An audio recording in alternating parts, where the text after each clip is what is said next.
अब गुंजन अपने पापा की बात मानकर एक्सरसाइज करना शुरू कर देती है, लेकिन गुंजन अभी भी सही ढंग से एक्सरसाइज नहीं कर रही थी। कभी वो चॉकलेट खाने लगती थी तो कभी करेले का जूस पीने से मना कर देती थी। लेकिन गुंजन के पिता ने उसे ये सब करने से रोका और उसके लिए जो सही है वो सब उससे करवाने लगे। गुंजन अब अपना वजन घटाने के लिए कड़ी मेहनत कर रही थी और अब धीरे धीरे गुंजन खुद ही जल्दी उठकर एक्सरसाइज करना शुरू कर देती है। 2 हफ्ते पूरे होने के बाद गुंजन फिर से रीअप्लाई करती है। गुंजन ने अपना वजन तो कम कर लिया था, लेकिन ऑफिसर कहते हैं वजन का तो ठीक है, लेकिन हाइट उसका क्या। गुंजन कहती है सर सिर्फ 1 सेंटीमीटर ही तो कम है। ऑफिसर गुंजन को अपने साथ ले जाते हैं और उसे पायलट की कुर्सी पर बैठाकर बताते हैं कि अगर पायलट की ऊंचाई कम होगी तो उसकी पहुंच भी कम होगी। लेकिन जब ऑफिसर गुंजन को ट्रिगर पकड़ने के लिए कहते हैं तो गुंजन के हाथ ट्रिगर तक आसानी से पहुंच जाते हैं और उसके पैर भी ब्रेक तक बड़ी आसानी से पहुंच रहे थे। ये देखकर ऑफिसर दंग रह जाते हैं क्योंकि ये संभव ही नहीं था। इसलिए ऑफिसर गुंजन के हाथ और पैर की लंबाई चेक करते हैं। गुंजन और उसके पापा दोनों टेंस थे। तभी ऑफिसर आकर बताते हैं कि आपकी बेटी की लंबाई भले ही 1 सेंटीमीटर छोटी थी, लेकिन उसके हाथ और पैरों की लंबाई रिक्वायरमेंट से 1.5 सेंटीमीटर ज्यादा है, यानी जिसे भगवान ने ही सिलेक्ट किया हो, भला हम उसे रिजेक्ट कैसे कर सकते हैं।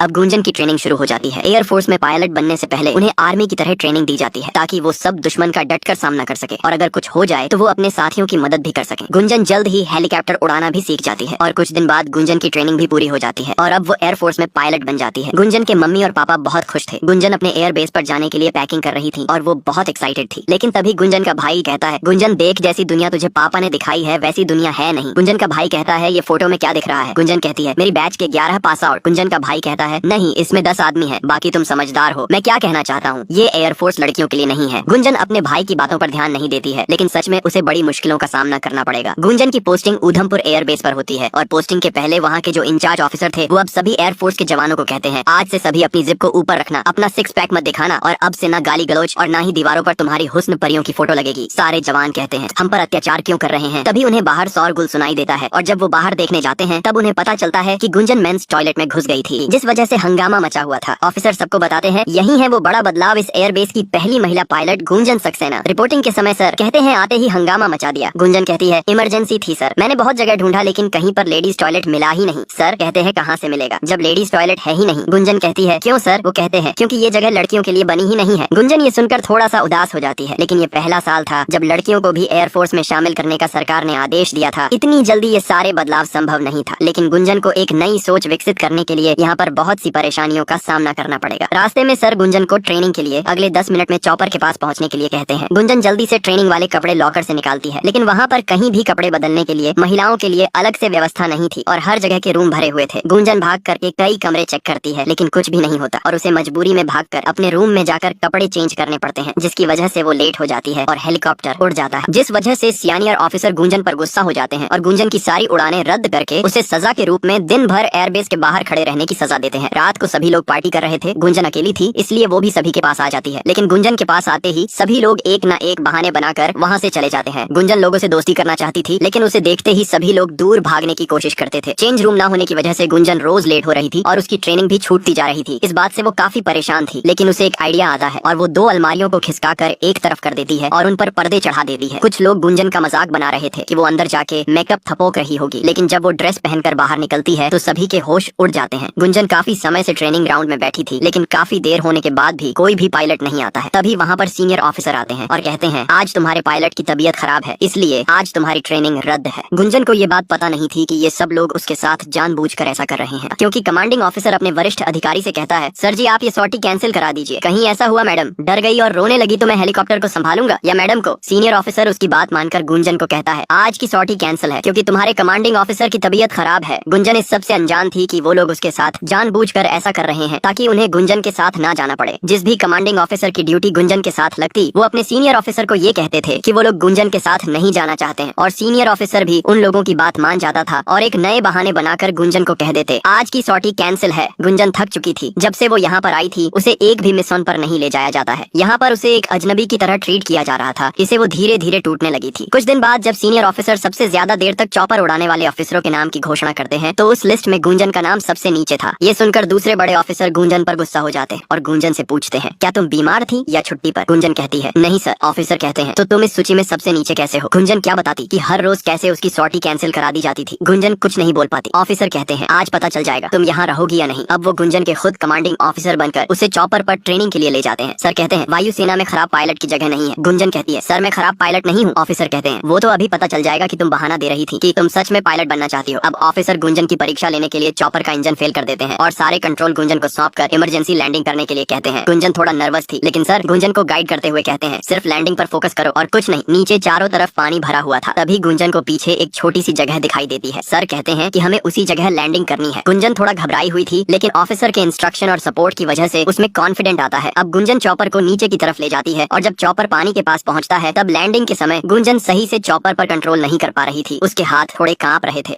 अब गुंजन चॉपर को थोड़ा ऊपर उठाती है और उस पर पूरी तरह कंट्रोल करके सही जगह पर चॉपर की लैंडिंग करा देती है। इससे ऑफिसर बहुत खुश थे। वो गुंजन से पूछते हैं कि जब तुम्हें फ्लाइंग इतनी अच्छी आती है तो तुम्हारे फ्लाइंग आवर्स इतने कम क्यों हैं? गुंजन कहती है अगर मैं कुछ बोलूंगी तो आप कहोगे एक्सक्यूज दे रही हूँ। ऑफिसर गुंजन की बात समझ जाते हैं और कहते हैं कल से तुम्हारी एक भी सॉर्टी कैंसिल नहीं होगी, क्योंकि अब मैं खुद तुम्हारा कमांडिंग ऑफिसर बनूंगा। गुंजन बहुत खुश थी क्योंकि काफी समय के बाद उसे किसी ऑफिसर ने समझा और अच्छे से ट्रेनिंग दी। अब हर दिन ऑफिसर गुंजन को ट्रेनिंग पर ले जाते हैं और चॉपर को किस तरह उड़ाया जाता है और उसे संभाला जाता है, ये सब गुंजन को सिखाते हैं। ऑफिसर गुंजन को बताते हैं कि अगर जगह चॉपर के लैंडिंग के लायक ना हो तो उसे किस तरह हवा में ही उड़ाए रख सकते हैं। गुंजन हर चीज बड़ी जल्दी से सीख रही थी और इस बार जब सबसे ज्यादा देर तक चॉपर उड़ाने वाले लोगों की लिस्ट बताई जाती है तो उसमें गुंजन का रैंक नंबर 1 था। गुंजन को यूं आगे बढ़ते देखकर कुछ लोगों का पेट पच नहीं रहा था, लेकिन अब गुंजन कॉन्फिडेंस के साथ आगे बढ़ रही थी और उसे जो चीज नहीं आती थी वो सब वो बड़े ऑफिसर से कहकर उनसे सीखती थी। लेकिन रास्ते में कुछ कांटे आने वाले थे जिनका सामना गुंजन को करना था। गुंजन की ट्रेनिंग अच्छे से चल रही है ये जानकर उसके पापा भी बहुत खुश थे। अब गुंजन अपने कॉन्फिडेंस की वजह से सबके साथ बैठकर डिनर करने लगती है। इससे सबके चेहरों का रंग उड़ जाता है। गुंजन एक मिशन के बारे में सभी को एक्सप्लेन कर रही थी, तभी वो पहले वाले सीनियर ऑफिसर उसे रोक देते हैं और शेखर को उस मिशन के बारे में एक्सप्लेन करने के लिए कहते हैं। गुंजन पूछती है सर मैंने कुछ गलत किया है क्या? सर कहते हैं कुछ नहीं, टेक योर सीट। गुंजन कहती है तो फिर सर मेरी जगह ब्रीफिंग शेखर क्यों दे रहा है? सर कहते हैं डिस्टर्ब मत करो गुंजन। गुंजन कहती है आपको प्रॉब्लम क्या है मुझसे? सर कभी सॉर्टी कैंसिल हो जाती है और आज ब्रीफिंग भी कैंसिल हो गई। ऑफिसर गुस्से से चिल्लाते हैं। गुंजन कहती है मैं बस आपसे एक सवाल पूछ रही हूँ, आपके पास जवाब है तो दे दीजिए। ऑफिसर गुस्से में कहते हैं तुम्हें जवाब चाहिए था ना, इधर आओ। अब ऑफिसर गुंजन को शेखर से पंजा लड़ाने के लिए कहते हैं और आपको पता ही होगा क्या होगा। बार बार लगातार गुंजन के पंजा हारने पर भी उसे ऑफिसर मजबूर कर रहे थे। सबके सामने गुंजन शर्मिंदा हो रही थी। ऑफिसर गुंजन को आंसू पोंछने के लिए रुमाल देते हैं और कहते हैं गुंजन डिफेंस में कमजोरों की जगह नहीं है। हमें जंग में आंसू बहाने वाले नहीं, खून बहाने वाले चाहिए। दुश्मन मासूम चेहरा और तुम्हारी बड़ी बड़ी आंखों में आंसू देखकर अपने इरादे नहीं बदलेगा, वहाँ लड़ना पड़ता है। हमारा काम है इस देश की रक्षा करना, न कि तुम्हें बराबरी का मौका देना। और अब से अगली बार कोई सवाल मन में आए तो ये सारी बातें याद कर लेना। सबके सामने ये सब फालतू बातें कही गई, लेकिन किसी ने भी कुछ नहीं कहा। गुंजन ने भी कभी नहीं सोचा था कि उसके साथ ये सब होगा। रात को गुंजन सोने की कोशिश कर रही थी, लेकिन पार्टी की आवाज की वजह से वो सो नहीं पा रही थी, जिससे गुस्से में गुंजन वहाँ जाती है और स्पीकर का वायर प्लग से निकाल देती है। ऑफिसर गुस्से में कहते हैं ये क्या कर रही हो गुंजन, पागल हो गई हो क्या? गुंजन गुस्से में स्पीकर टेबल पर रखती है और कहती है हाँ सर मैं पागल हो गई हूँ, अभी से नहीं, मैं तो पहले से ही पागल हूँ। मैं जो सोच रही थी कि मेहनत करके मैं भी इस यूनिट का हिस्सा बन जाऊंगी। सर मैं ही नहीं, मेरे पापा भी पागल थे, जो बचपन से कहते आए हैं कि कॉकपिट में बैठने वाला लड़का हो या लड़की दोनों पायलट ही होते हैं। पागल है ना पापा सर, उन्हें क्या पता था मुझे यहाँ आकर अपने आप को साबित करने के लिए पंजा लड़ाना पड़ेगा। गुंजन कहती है कुश्ती थोड़ी करने आई हूँ सर, मैं यहाँ पर प्लेन उड़ाने आई हूँ, उठाने नहीं। गुंजन के साथ जो कुछ भी अब तक हुआ और इन लोगों ने किया उसका दर्द उसकी बातों में साफ साफ झलक रहा था। सर कहते हैं गुंजन बस करो। गुंजन कहती है नहीं सर आज आप सुनो, मुझे ना पता चल गया प्रॉब्लम क्या है। प्रॉब्लम मेरी कमजोरी बिल्कुल भी नहीं है, आपका डर है कि कहीं ये मैडम सर ना बन जाए, नहीं तो सल्यूट करना पड़ेगा, उसमें तो आपकी मर्दानगी खत्म हो जाएगी। गुंजन कहती है सर मुझे इज्जत देने से आपकी इज्जत कम नहीं होगी, आई प्रॉमिस। गुंजन कहती है छोड़िए सर, आपकी सोच, आपकी पार्टी और आपकी मर्दानगी आपको मुबारक। ये कहकर गुंजन अपना रेजिग्नेशन लेटर देकर ट्रेनिंग कैंप को छोड़कर वहाँ से चली जाती है। घर पर बहुत देर तक सोचती रही कि उसे क्या करना चाहिए क्या नहीं, और आखिरकार उसने फैसला किया कि वो अपने और पापा के सपने को पूरा करेगी। रात को गुंजन बिना बताए एयरबेस वापस लौट जाती है और वो वहाँ पर अपनी रिपोर्ट करती है। फिर वो अपने गुरु ऑफिसर से क्षमा मांगती है और कहती है जो भी उसने किया गलत किया। उसके गुरु ऑफिसर कहते हैं तुम कारगिल जा रही हो, पाकिस्तान के साथ युद्ध शुरू हो गया है, इसलिए तुम कल से श्रीनगर एयरबेस से ऑपरेट करोगी। गुरुजी कहते हैं गुंजन इस वक्त हमारे देश को उसके बेस्ट पायलट की जरूरत है और मुझे उम्मीद है कि तुम अपने देश को झुकने नहीं दोगी। अब गुंजन अपने पापा को फोन करती है और कहती है पापा मैं आपको कभी हारने नहीं दूंगी, ये मेरा वादा है। एयरबेस में सभी ऑफिसर के इकट्ठा होने पर उन्हें बताया जाता है कि पाकिस्तान की सेना LOC के रास्ते कारगिल के अंदर घुस आई है और वो पहाड़ों के ऊपर बेस कैंप बनाई छुपे हुए थे। इस वजह से उनकी लोकेशन को पहचानना इंडियन आर्मी के लिए मुश्किल हो रहा था, इसलिए इंडियन आर्मी ने एयरफोर्स की मदद मांगी। अब एयरफोर्स को 2 काम करने थे, पहला दुश्मन की सेना की सही लोकेशन पता करके उन्हें खत्म करना और दूसरा रेस्क्यू ऑपरेशन करना।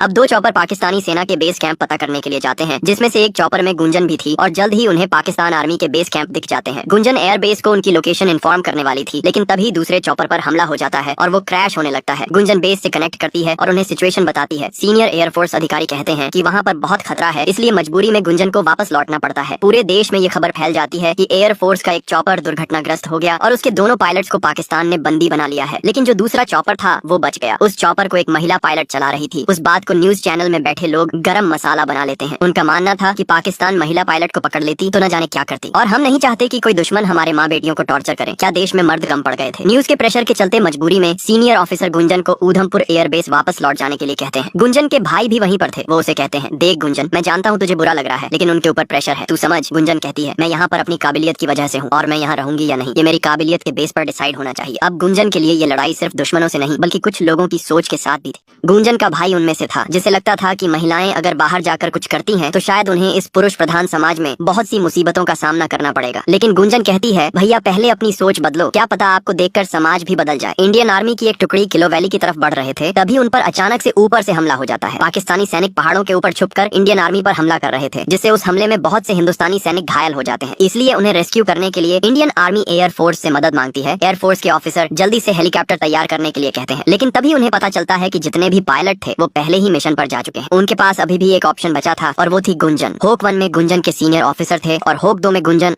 अपनी काबिलियत को साबित करने के लिए गुंजन के पास ये बहुत ही बढ़िया मौका था। जल्द ही उन्हें भारतीय सैनिक मिल जाते हैं। वैली क्लियर थी, उन्हें वहाँ पर कोई भी दुश्मन नहीं दिखता, इसलिए होक एक सैनिकों को रेस्क्यू करने के लिए जाता है और होक 2 यानी गुंजन ऊपर से दुश्मनों पर नजर रखती है। होक 1 जब जमीन पर लैंड करके सैनिकों को रेस्क्यू कर रहे थे, तभी गुंजन को पहाड़ों के ऊपर दुश्मन छुपे हुए दिखाई देते हैं। गुंजन होक 1 को इन्फॉर्म करती है, लेकिन सामने से कोई रिप्लाई नहीं आता। गुंजन बहुत कोशिश करती है उन्हें इन्फॉर्म करने की, लेकिन पाकिस्तानी सेना हॉक 1 पर लॉन्च पैड दागकर उसे डाउन कर देती है। गुंजन जल्दी से एयरबेस को सूचना देती है कि हॉक 1 डाउन हो चुका है। ऐसा वाले गुंजन से वहाँ की सिचुएशन के बारे में पूछते हैं। गुंजन कहती है, मैं हॉक 1 के पिकअप के लिए तैयार हूँ सर, लेकिन एयरबेस वाले कहते हैं गुंजन वहाँ बहुत खतरा है। गुंजन कहती, सर नीचे 3 ऑफिसर फंसे हुए हैं, मैं उन्हें बचा सकती हूँ, लेकिन एयरबेस वाले कहते हैं गुंजन तुमसे नहीं होगा। ये शब्द सुनते ही गुंजन को वो सारे पल याद आने लगते हैं जब गुंजन को कमजोर कहा गया था कि वो इस फील्ड में कुछ नहीं कर सकती। गुंजन इस स्टेज में कोई फैसला नहीं कर पा रही थी। तभी उसे अपने पापा की बात याद आती है कि कोई भी प्रॉब्लम का सोल्यूशन बेटा पिंजरे में कैद होना नहीं बल्कि पिंजरा खोलकर उड़ जाना है। अपने पापा की कहीं इसी बात की वजह से गुंजन ने फैसला किया कि वो उन्हें बचाएगी। एयरबेस से बार बार उसे वापस लौटने के लिए कहा जा रहा था, लेकिन गुंजन कुछ नहीं कहती है और हेलीकॉप्टर को लेकर गुंजन दुश्मनों को पीछे से जाकर करके उन पर हमला कर देती है। गुंजन के ऊपर से हमला करने के बाद जो पाकिस्तानी सेना भारतीय सेना को नुकसान पहुंचा रही थी वो कम हो जाता है और उस वजह से गुंजन चॉपर को लैंड कर पाती है। चारों तरफ गोलियां चल रही थी और गुंजन के जो सीनियर ऑफिसर थे वो चॉपर में फंसे हुए थे। गुंजन अपनी जान की परवाह किए बगैर उनकी जान बचाने के लिए युद्ध के बीच में भाग रही थी। गुंजन के सीनियर ऑफिसर सीट में फंसे हुए थे और चॉपर में चारों तरफ आग लगी हुई थी। गुंजन जल्दी से सीट बेल्ट काटने लगती है। चारों तरफ गोलियां चल रही थी, लेकिन गुंजन डरती नहीं है और उन्हें जल्दी से चॉपर से बाहर निकालकर सुरक्षित वहां से ले जाने लगती है। लेकिन तभी दुश्मन उनके चॉपर को लॉक करके लॉन्च पैड से रॉकेट फायर कर देता है, लेकिन गुंजन अपनी हिम्मत और साहस से सबको बचाकर एयरबेस पहुंचा देती है। सीनियर ऑफिसर गुंजन की आंखों में देख रहे थे और ऐसा लग रहा था शायद अब उन्हें अपने किए व्यवहार पर शर्मिंदगी महसूस हुई हो। अब वो गुंजन को अपने पास बुलाते हैं और फिर से पंजा लड़ाते हैं और अपने आप को हराकर गुंजन को जीताते हैं और उसे शुक्रिया कहते हैं। सभी लोग गुंजन के साहस की वजह से तालियां बजा रहे थे क्योंकि उसने 3 लोगों की जान बचाई थी। वो सभी ऑफिसर गुंजन को कंग्रेचुलेट कर रहे थे, जो कि एक टाइम पर उसके साथ ट्रेनिंग नहीं करना चाहते थे क्योंकि ये उनके लिए भी फर्स्ट टाइम था जब उन्हें किसी लड़की के साथ ट्रेनिंग करनी थी, जिसकी वजह से उन्हें अपनी सारी आदतें बदलनी पड़ी एंड शायद उन्हें कोई आइडिया नहीं था कि लड़कियों को कैसे ट्रीट किया जाता है। गुंजन के लिए यह एक भावुक पल था जब सब उसके सम्मान में तालियां बजा रहे थे। अब गुंजन के भाई भी भावुक होकर कहते हैं, मैंने कहा था ना मैं तुझे बार बार बचाने नहीं आऊंगा, लेकिन अब लगता है तू मुझे बचाने बार बार आएगी। गुंजन अपने भाई से ये सुनकर भावुक हो जाती है और उनके गले लग जाती है। गुंजन ने अपने सपने को पाने के लिए हमेशा कड़ी मेहनत की थी और आज उसने अपना मुकाम हासिल कर